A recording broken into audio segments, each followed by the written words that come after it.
de Economía. Muy buenas noches y gracias por acompañarnos. Marina, Hay varios problemas que se han presentado de manera simultánea. La inseguridad ciudadana tiene, por ejemplo, un impacto en la inversión privada, sin duda. La recesión económica como una consecuencia de otras circunstancias que usted seguramente nos explicará. Y finalmente la inflación. Estos son los principales problemas que enfrenta el Perú. El crecimiento de la economía peruana en el periodo 2003-2013 osciló alrededor de 6.2% anual. Entre 2014 y 2019, 3% anual. El crecimiento interanual, veamos qué ha pasado entre 2022 y 2023. Veamos por trimestre, 2022, 3.90 en el primero, 3.40, 2, 1.7 el 4.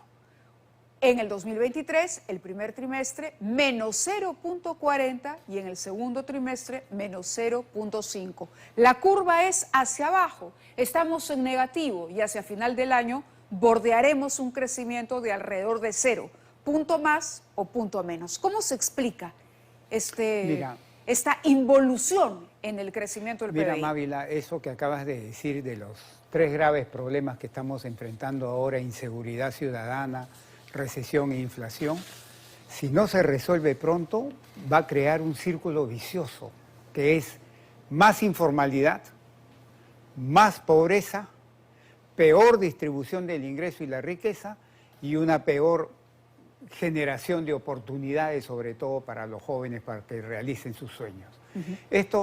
Estas tres graves problemas que tenemos ahora se tienen que solucionar rápido. Toquemos primero la recesión, ahí se ve clarísimo cómo el crecimiento... Yo le pediría que nos explique esto porque es sorprendente. Cuando uno ve los dos últimos años, caramba, no hemos dejado de caer desde el primer trimestre del 22. Y según el señor ministro de Economía, el tercer trimestre también sería de crecimiento negativo. O sea, tendríamos 3 trimestres consecutivos de crecimiento negativo interanuales, y en términos marginales serían 4 trimestres que empezó en el último del 2022. Esto, la gente se preguntará, ¿y por qué? ¿No? ¿Por qué? Yo explico la recesión, lo voy a explicar en términos muy simples, porque si me pongo a hablar en términos sofisticados no entiende nadie. Términos muy simples de, primero, una serie de choques de oferta. El primero, los derivados de la pandemia del COVID.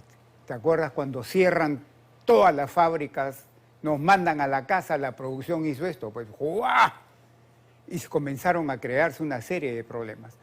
Segundo, la guerra entre Rusia y Ucrania, que nos provocó otro conjunto de problemas. Tercero, los cambios climatológicos adversos. Cuarto, la inestabilidad política, económica, social, ¿no? Que se trajo abajo, vamos a ver en un ratito, la inversión privada. Sí, veamos ese cuadro, sí, porque ahí está precisamente el factor expectativa. Se ve clarísimo. ¿No? Y el factor temor ante la inestabilidad. No podemos controlar el fenómeno del Niño, no podemos controlar la guerra, pero podríamos controlar la inestabilidad política. Sin embargo, vean ustedes cómo ha ido involucionando también la inversión privada. En el año 2022, a ver si aparece la columna, sí, en el último trimestre, menos 4.10. El primer trimestre de 2023, con cambio de gobierno, menos 12. Menos 12%. Y el segundo, ahora aparece la gráfica para poder ilustrarlo mejor, el segundo menos 8%. Y todo aparenta que el tercer trimestre, Mávila, también va a ser negativo. ¿Por qué no se invierte y por qué no invierte el privado en el Perú?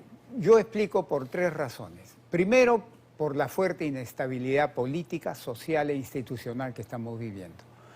Segundo, porque en la lucha contra la inflación, el Banco Central de Reserva promovió un aumento muy fuerte de los costos de financiamiento para las personas y para un grupo de empresas. Con mayores costos de financiamiento se invierte menos, pues, porque me cuesta más endeudarme. Aquí está el cuadro sobre la inflación, ¿no? De cómo aumentó de 2020 aumenta la inflación. A 2022, llegamos a 8.46. en todo el periodo 2002 y 2019, casi 20 años, la inflación promedio anual fue 2.7, o sea, ni siquiera 3.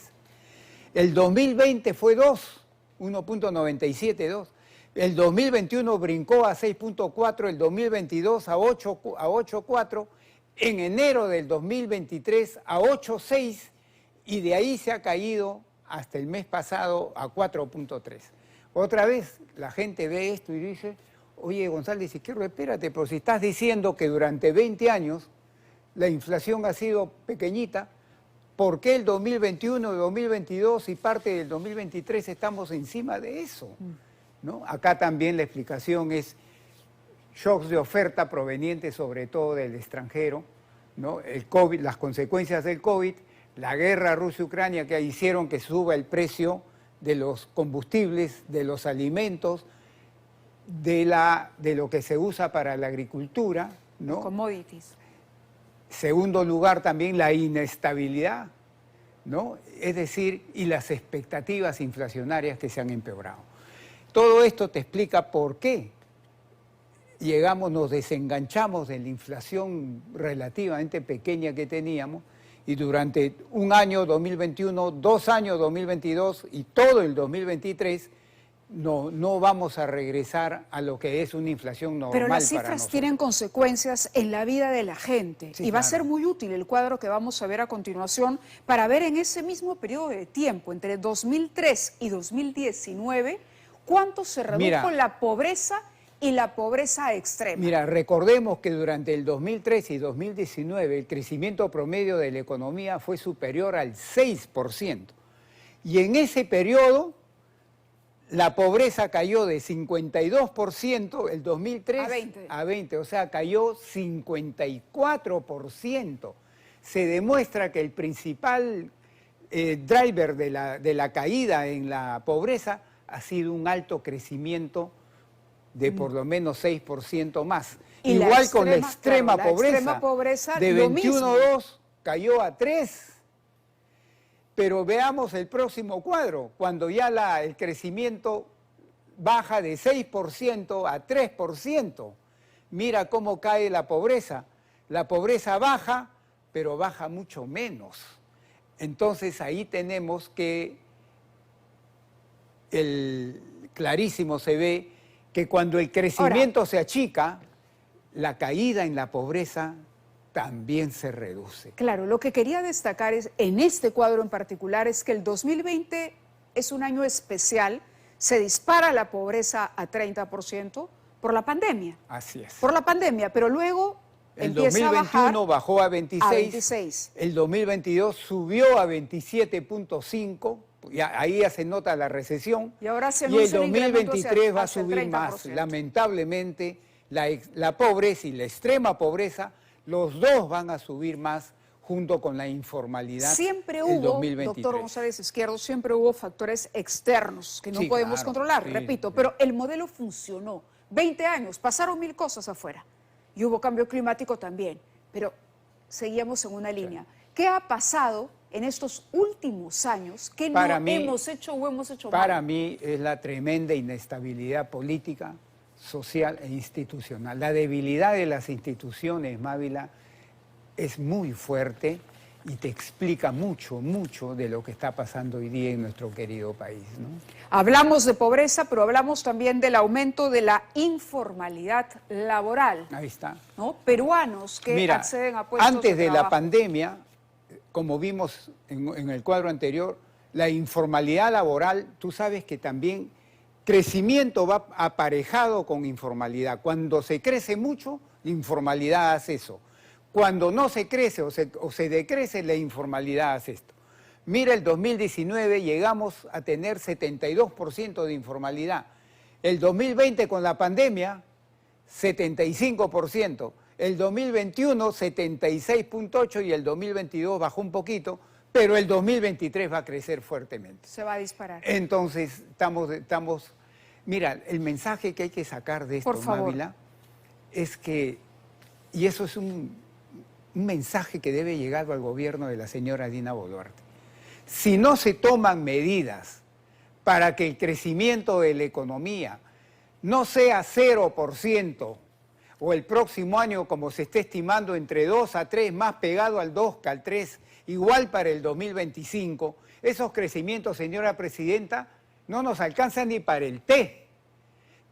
Claramente el pasado reciente demuestra que los crecimientos tienen que ser 6 o más.